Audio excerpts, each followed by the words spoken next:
Everyone, आपका मेरे channel mind spring 4.0 में स्वागत है। जैसे कि आपको पता है, हमारी सीरीज चल रही है book ancient and medieval Indian political thought की। इस वीडियो में हम इस बुक का यूनिट 3 का lesson 4 Brihaspati, statecraft, justice and interrelation को डिस्कस करेंगे। ये video BA honours political science plus BA programme semester 3 के बच्चों के लिए बहुत हेल्पफुल होने वाली है। इसे ज़्यादा से ज़्यादा लाइक करें, कमेंट करें, शेयर करें। स्टार्ट करते हैं। वीडियो शुरू करने से पहले एक सबसे इम्पॉर्टेंट बात, अगर आपको किसी भी सेमेस्टर के किसी भी चैप्टर के नोट्स चाहिए तो आपको मेरे टेलीग्राम चैनल माइंड स्प्रिंग 4.0 पे मिल जाएंगे। हैंड रिटन नोट्स भी हैं और एज वेल एज मैं फाइल्स में PDF जिसकी वीडियोस बनाती हूँ, सभी बुक्स जो हैं आपको मिल जाएंगी। मेरे चैनल को ज़्यादा से ज़्यादा फॉलो करना। स्टार्ट करते हैं। सबसे पहले हम पढ़ेंगे introduction. Brihaspati is a significant ancient Indian political thinker. जो हमारे बृहस्पति थे वो एंशियंट इंडियन पॉलिटिकल थिंकर थे, जिन्हें हम देवगुरु के नाम से भी जानते थे। देवगुरु मीन्स टीचर ऑफ गॉड्स, वैदिक टाइम पीरियड पे। He is associated with wisdom, law, polity and statecraft. ये किससे एसोसिएट करते थे? विजडम से, लॉ से, पॉलिटी से एंड स्टेटक्राफ्ट से। 2 मेजर वर्क थे इनके जो इनसे लिंक्ड करते थे। पहला था Brihaspati Sutra and second one is Brihaspati Smriti.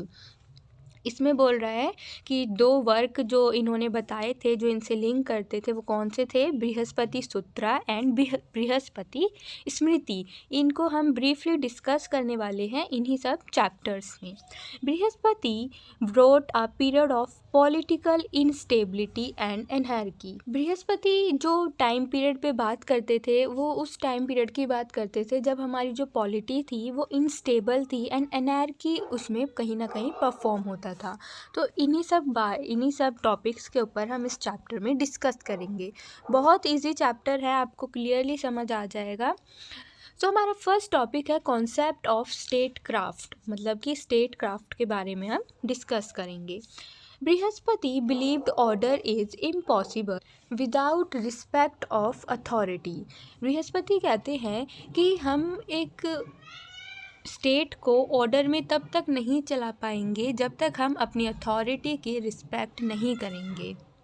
Absence of state leads to, अगर हमारे स्टेट में हम अथॉरिटी की रिस्पेक्ट नहीं करेंगे तो हमारा स्टेट में बहुत सी वायलेंस क्रिएट होगी, breakdown of families and social relations होंगे, loss of rights and duties होगा। मतलब कि जो हमारे राइट्स हैं, ड्यूटीज़ हैं, हम उनको फॉलो नहीं करेंगे। अगर हम रिस्पेक्ट ही नहीं कर रहे हैं तो हमारा जो स्टेट है वो एक प्रॉपर परफॉर्म भी नहीं कर पाएगा। Natural and social disasters perform होंगे हमारी स्टेट में अगर हम अपनी अथॉरिटी की रिस्पेक्ट नहीं कर रहे हैं, लॉज एंड रेगुलेशंस को नहीं मान रहे हैं। तो ये सब हमारे जो पॉइंट्स मैंने लिखे हैं हमारे स्टेट में परफॉर्म होने स्टार्ट हो जाएंगे। Hence the state is necessary to control human greed and selfishness. और ये भी बोला गया है कि जो स्टेट है उसके लिए ये बहुत इम्पॉर्टेंट है कि जो ह्यूमन की ग्रीड एंड सेल्फिशनेस को कंट्रोल करके रखे। फिर जो बृहस्पति है वो सप्तंगा थ्योरी को एक्सप्लेन करते हैं। वो बोलते हैं जैसे कि मनु ने, कौटिल्य ने अपनी अपनी थ्योरीज दी थी, वैसे ही बृहस्पति अपनी थ्योरी देते हैं सप्तंगा थ्योरी। और वो इस थ्योरी में 7 एलिमेंट्स बताते हैं स्टेट्स के। फर्स्ट बताते हैं एक स्टेट को कंट्रोल करने के लिए राजा इम्पॉर्टेंट होता है, मंत्री परिषद इम्पॉर्टेंट होती है, रष्ट्रा, कोशा, डंडा, मित्रा एंड दुर्गा। ये सभी 7 एलिमेंट्स जो है बृहस्पति मानते हैं ये एक स्टेट में होने चाहिए वेलबिंग परफॉर्मिंग के लिए। फिर हम इनको एक्सप्लेन करते हैं राजा क्यों इम्पॉर्टेंट होना चाहिए। अकॉर्डिंग टू बृहस्पति हम ये सब डिस्कस करेंगे। राजा इम्पॉर्टेंट होना चाहिए। Raja is a supreme authority and central to the governance. Brihaspati बोलते हैं कि राजा जो है सुप्रीम अथॉरिटी होती है एक स्टेट की और हमारे जो गवर्नमेंट्स होती है उसका सेंट्रल होता है। किंगशिप हैज़ डिवाइन ऑरिजिन, जो हमारे किंगशिप है वो डिवाइन ऑरिजिन होती है और राजा ही अपॉइंट कर, और जो राजा होते हैं हमारे देश के वो अपॉइंट होते हैं किसके थ्रू? गॉड के through. Audience to raja is mandatory. Disobedience is considered sins, ये बोल रहे हैं जो हमारे राजा हैं वो एक स्टेट के लिए होने मैंडेटरी हैं, इसमें कोई भी ओबीडियंस कंसिडर्ड नहीं होता है। फिर पॉइंट में बोल रहे हैं Brihaspati reject rebellion and resistance theory, Brihaspati जो रेबिलियन एंड रेसिस्टेंस थ्योरीज होती हैं उनको रिजेक्ट कर देते हैं और बोलते हैं कि राजा की कुछ ड्यूटीज़ होती हैं, अगर वो परफॉर्म कर रहा है तो वो एक वेल बीइंग राजा है, जैसे कि protection of the people, maintenance of law and order, punishment of the weak and welfare of subjects, मतलब कि जो हमारी जनता है उसको प्रोटेक्ट करे राजा, जो हमारे लॉज हैं ऑर्डर्स हैं उनको मेंटेन करके रखे, पनिशमेंट जो लॉ के ऑर्डर के ख़िलाफ़ जा रहे हैं उनको पनिश करे, एंड हमारी जनता के लिए वेलफेयर सिस्टम्स को अप्लाई करते रहें, तभी एक राजा जो है एक स्टेट के लिए वो अच्छा होगा। फिर बोल रहे हैं राजा मस्ट फॉर द पीपल, राजा जो है अब पीपल जो हमारे जनता है उनके लिए ही नहीं होते, जो रूल्स होते हैं उन्हीं के लिए नहीं होते, but not a personal gain, ये बोल रहे हैं कि राजा जो होते हैं वो पीपल के रूल्स के लिए होते हैं, ना कि अपने पर्सनल कोई गेन्स होते हैं, पर्सनल परफॉर्मिंग्स जो होती हैं उनके लिए नहीं होते हैं। आई होप आप सभी को ये समझ आया होगा। अब राजा का सिलेक्शन कैसे होता है, selection of the Raja, Brihaspati reject democracy and public participation, जो बृहस्पति होते हैं वो रिजेक्ट कर देते हैं हमारी डेमोक्रेसी एंड पब्लिक की पार्टिसिपेशन को, वो बोलते हैं कि राजा जो है गॉड के थ्रू सेलेक्ट किए जाते हैं, डेमोक्रेसी एंड पब्लिक पार्टिसिपेशंस को वो रिजेक्ट कर देते हैं, सपोर्ट करते हैं हेरिडेटरी मोनार्की को, and citizen are respected but have no political voice, और सिटीज़न को रिस्पेक्ट तो करते हैं कि हमारे देश की जनता है उसकी रिस्पेक्ट करनी चाहिए, बट जहाँ पे पॉलिटिकल वॉइस की बात आती है तो वो बृहस्पति बोलते हैं कि वो सिटीजन्स को नहीं करनी चाहिए। Stability and law matters more than popular rule, हमारे देश में रूल्स की एक स्टेबिलिटी होनी चाहिए, ऐसा ही क्या बोलते हैं हमारे बृहस्पति बोलते हैं। फिर आता है मंत्री परिषद, council of minister, first point हमारा कौन सा था, राजा फर्स्ट एलिमेंट था, अब सेकंड एलिमेंट है मंत्री परिषद। राजा कैन नॉट रूल अलोन, राजा जो है अकेला ही रूल नहीं करता है, उसको नीड होती है कैपेबल मिनिस्टर की, जिसे हम मंत्री परिषद बोलते हैं। Minister assist in administrative and governments, minister क्या असिस्ट करते हैं, हमारा एडमिनिस्ट्रेशन सिस्टम एंड हमारी गवर्नमेंट सिस्टम को देखते हैं, और राजा जो है मिनिस्टर की परफॉर्मिंग को देखते हैं। Through merit is discussed, varna play a dominant role, इस डिस्कशन में जो वर्ना सिस्टम है हमारा, जो कास्ट सिस्टम है वो बहुत ही डोमिनेंट रोल प्ले करता है। हायर वर्नाज आर प्रिफर्ड, और जो हायर वर्नाज होते हैं वो प्रिफर्ड करते हैं मंत्री परिषद की काउंसिल्स को, और जो लोअर वर्नाज होते हैं वो एक्सक्लूड कर दिए जाते हैं, मतलब कि हटा दिए जाते हैं। बृहस्पति अपोज करते हैं नेपोटिज्म एंड फेवरेटिज्म को, जो बृहस्पति होते हैं वो रिजेक्ट करते हैं जो ये हमारे देश में नेपोटिज्म होता है और फेवरेटिज्म होता है, ये नहीं होना चाहिए। अब हमारी थर्ड एलिमेंट है राष्ट्र या टेरिटरी भी हम कह सकते हैं। राष्ट्र is an integrated economic unit, ये क्या है, टेरिटरी हमारी क्या है, इंटीग्रेटेड इकोनॉमिक यूनिट है। Strong territory is essential for sovereignty and power, हमारे देश में एक स्ट्रॉन्ग टेरिटरी होनी चाहिए, ये इम्पॉर्टेंट है, क्यों, क्योंकि वो हमारे देश की सॉवरेनिटी एंड हमारे देश की पावर को एक्सप्रेस करते हैं। Economic strength of land is crucial for a stable state, हमारी स्टेट की इकोनॉमिक स्ट्रेंथ क्या है, अच्छी होनी चाहिए। वो क्या परफॉर्म करते हैं कि हमारे देश में जो इकोनॉमिक सिस्टम है वो बहुत ही स्टेबल है, स्ट्रॉन्ग है, ये ऐसे माना जाता है हमारी टेरिटरी की अगर इकोनॉमिक स्ट्रेंथ अच्छी है। Brihaspati anticipates the idea of a welfare state, ये बोल रहे हैं बृहस्पति एंटिसिपेट करता है हमारी आइडिया की वेलफेयर स्टेट को। सो थर्ड एलिमेंट था हमारा टेरिटरी, जो हमारे स्टेट में होना बहुत ही इंपॉर्टेंट है, हमारे स्टेट की ग्रोथ के लिए इंपॉर्टेंट है अकॉर्डिंग टू द बृहस्पति। फिर फोर्थ एलिमेंट आता है कोशा या treasury. Treasury means money. Money तो हमारे देश को चलाने के लिए बहुत इंपॉर्टेंट है, इसीलिए वो तो एक एलिमेंट बनना ही था। Treasury is a backbone of a state. हमारी स्टेट की क्या है, बैकबोन है। और no kingdom can survive without wealth. और कोई भी किंगडम सर्वाइव कर ही नहीं सकता है बिना वेल्थ के या बिना मनी के। वेल्थ ज़रूरी क्यों होती है, क्योंकि हमारी डिफेंस के लिए, हमारी डिफेंस को स्ट्रॉन्ग बनाने के लिए वेल्थ चाहिए भाई। हमें वॉर्स के लिए हमारे इंस्ट्रूमेंट्स चाहिए, कुछ गन्स चाहिए, उनको लेने के लिए, उनको बनाने के लिए भी हमें वेल्थ की ज़रूरत पड़ती है, इसीलिए डिफेंस सिस्टम के लिए वेल्थ इम्पॉर्टेंट है। सेकंड है एडमिनिस्ट्रेशंस। हमारी एडमिनिस्ट्रेशंस जो होते हैं उनको वेलबिंग परफॉर्मेंस के लिए वेल्थ इम्पॉर्टेंट है। एंड थर्ड है ट्रेड एंड डेवलपमेंट के लिए। जब हम ट्रेड करेंगे, दूसरे देश से एक्सपोर्ट इंपोर्ट करेंगे, तो उसके लिए भी हमारे लिए मनी ज़रूरी है, और हमारी डेवलपमेंट के लिए भी मनी बहुत इम्पॉर्टेंट रोल प्ले करती है। सपोर्ट करती है ग्रेड एंड फेयर टैक्सेशंस को। जो हमारी मनी है वो किसको सपोर्ट करती है, जो फेयर टैक्सेशन होना चाहिए हमारे स्टेट में, और जो एक्सेसिव टैक्स लग जाता है उसको भी अपोज करते हैं कौन, बृहस्पति।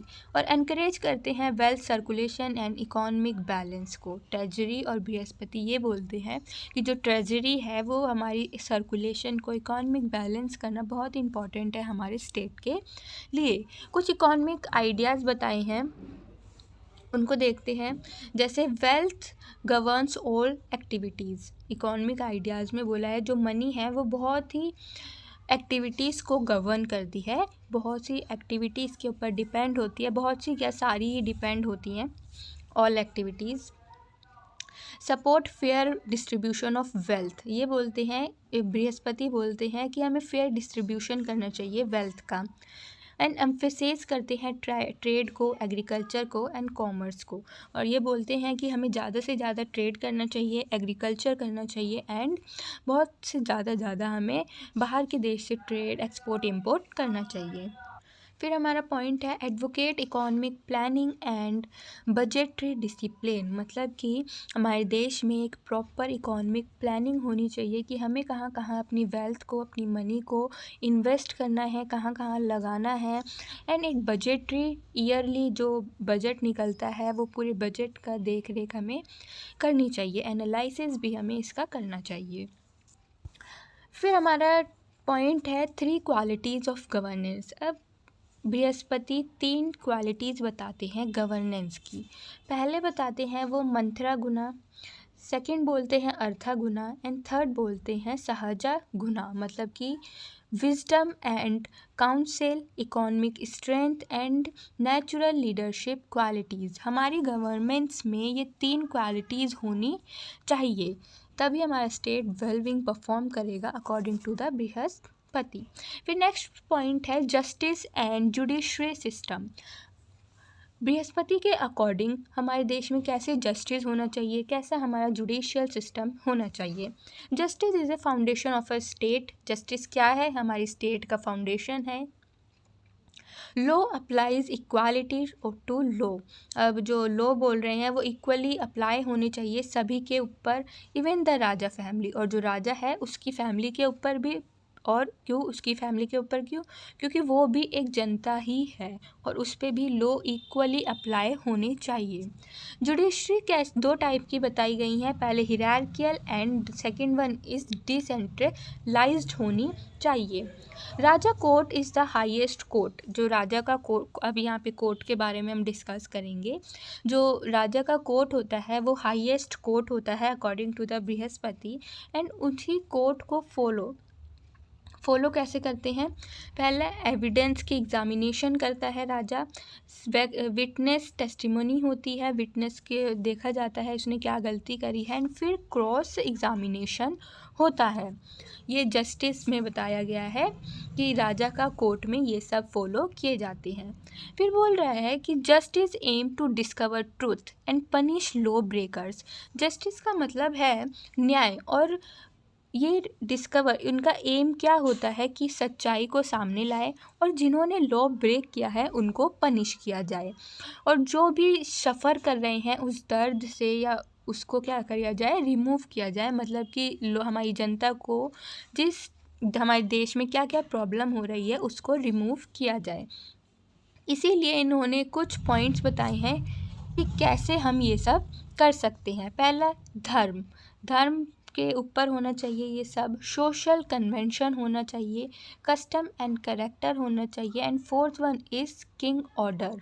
किंग की ऑर्डर ही हमारा क्या final and most important source होगा। ऐसे ही जस्टिस और सभी को पनिश किया जाएगा, ऐसे ही ट्रुथ सामने लाया जाएगा। फिर आता है कि पनिशमेंट कैसे मिलेगी। पनिशमेंट एंड वरना सिस्टम। किसी ने लॉ ब्रेक किया है तो उसको पनिश कैसे करेंगे। Brihaspati support proportionate punishment. जो बृहस्पति हैं वो सपोर्ट करते हैं प्रपोर्शनेट पनिशमेंट को। मतलब कि ये दो रीजंस के ऊपर बेस्ड होती है। फर्स्ट, नेचर ऑफ ऑफरेंस एंड वरना सिस्टम, कि गलती क्या करी है उस पर्सन ने और वो पर्सन किस वर्ना मतलब कि किस कास्ट से बिलोंग करता है, उसी के बेस पे क्या है पनिशमेंट मिलनी चाहिए। वर्ना सिस्टम मैंने आपको इससे प्रीवियस वाले चैप्टर में बहुत ब्रीफली बताया है, अब वहाँ से देख सकते हैं। इन दो रीजंस के ऊपर ही पनिशमेंट मिलनी चाहिए। नेक्स्ट टॉपिक है हमारा फॉर्म्स ऑफ पनिशमेंट। कितने टाइप्स की पनिशमेंट होती है। बृहस्पति के अकॉर्डिंग 4 टाइप से उन्होंने डिस्ट्रीब्यूट किया है। पहला, कि अगर किसी ने पनिशमेंट दी है तो उसे वार्न किया जाए कि नेक्स्ट टाइम से ऐसा नहीं होना चाहिए, या उसे डरा धमका के करना चाहिए। सेकंड बोला है पब्लिक डिसऑनर। पब्लिक के सामने उसको लाया जाए एंड उसको पनिश किया जाए, जितना हो सके वर्बली उसको पनिश करें। फिर थर्ड, उसको पेनाल्टी उसके ऊपर लगा दे कि अगर तुम ये चीज़ करोगे, ये लॉ ब्रेक करोगे या ये ऑर्डर ब्रेक करोगे तो तुम्हारे ऊपर इतने की पेनाल्टी लगेगी, 10,000 रुपीज़ आपको एज ए पेनाल्टी देने पड़ेंगे। एंड फिर भी अगर वो कोई लॉ एंड ऑर्डर्स को हार्म कर रहा है तो उसे डेथ पेनाल्टी इंक्लूड की जाएगी, इंक्लूडेड टॉर्चर, या उसे टॉर्चर भी करा जाएगा। जो हमारी 3 एंड 4th पनिशमेंट होती है ये राजा का कोर्ट हैंडल करता है, एंड जो फर्स्ट एंड सेकंड पनिशमेंट है वो लोअर कोर्ट्स हैंडल करते हैं। अब आता है हमारा टॉपिक हायरार्की ऑफ कोर्ट्स। इसमें हम कोर्ट्स के बारे में डिस्कस करेंगे कि एशियंट टाइम पे बृहस्पति कैसे एक्सप्लेन करते हैं हायरार्की ऑफ कोर्ट्स के बारे में। 4 तरह के कोर्ट्स डिस्क्राइब करते हैं ये। पहला फैमिली कोर्ट, सेकंड जज court, third chief court and fourth one is Raja court. सबसे लोअर लेवल का जो कोर्ट होता है फैमिली कोर्ट होता है, कि फैमिली के मैटर्स फैमिली तक जितने रहें वो अपनी फैमिली के अंदर ही सॉल्व कर लें। फिर आता है जज कोर्ट, कि अगर फैमिली से डिस्कस नहीं हो रहा है तो वो जज के पास जाएं, और वहाँ पे जैसे डिस्ट्रिक्ट लेवल का कोर्ट भी हम कह सकते हैं, कि वहाँ पे जाके उन्हें बताएं। अगर जज कोर्ट में उनकी सुनवाई हो जाती है, उनका केस सॉल्व हो जाता है तो वो वहीं पे ख़त्म होएगा। बट अगर कुछ ज़्यादा ही बड़ा कोर्ट है तो उसे चीफ जस्टिस देखते हैं। चीफ जस्टिस से नहीं होता है वो केस सॉल्व और बहुत ही मर्डर तक या पेनाल्टी तक केस आ जाता है तो राजा कोर्ट उसको एग्जामिन करते हैं। तो ये बृहस्पति 4 टाइप से हमारे कोर्ट्स को एक्सप्लेन करते हैं। Serious case were tried by higher court. जो सीरियस केसेस होते हैं वो हायर कोर्ट जो है एग्जामिन करते हैं, और जो माइनर केसेस होते हैं वो लोअर कोर्ट डिस्कस करते हैं।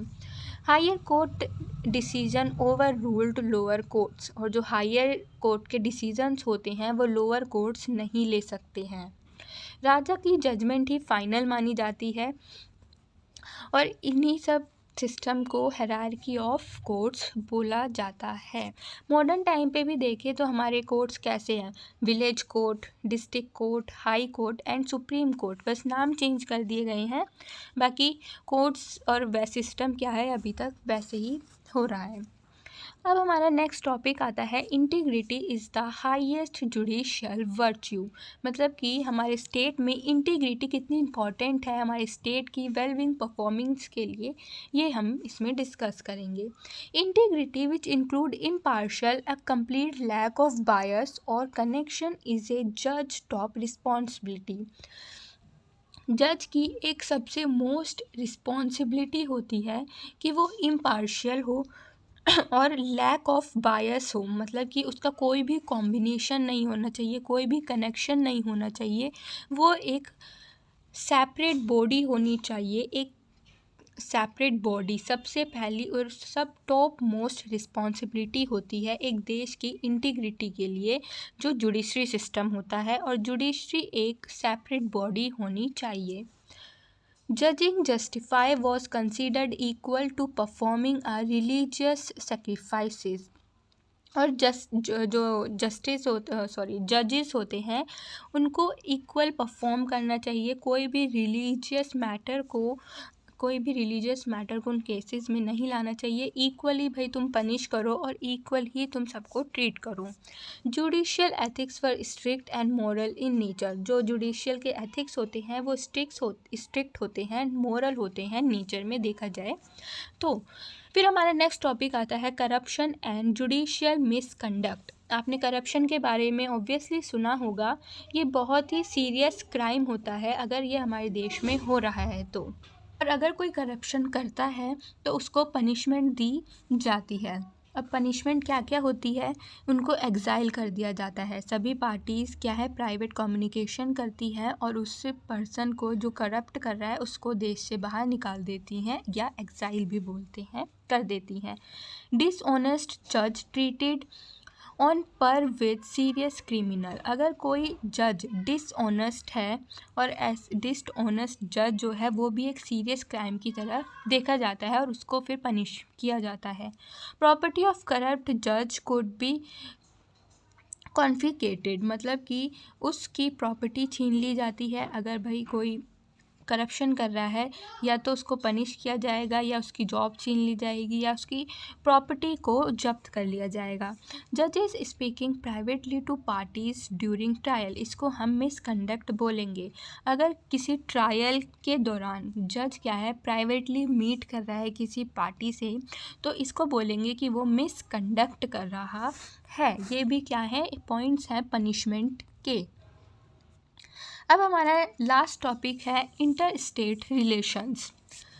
हमारा रिलेशंस कैसा होना चाहिए बृहस्पति के according. Brihaspati viewed inter relation as a crucial to the politics. Brihaspati बोलते हैं कि जो इंटर रिलेशन है ये बहुत ही इम्पॉर्टेंट है हमारी पॉलिटिक्स से। क्यों इम्पॉर्टेंट है?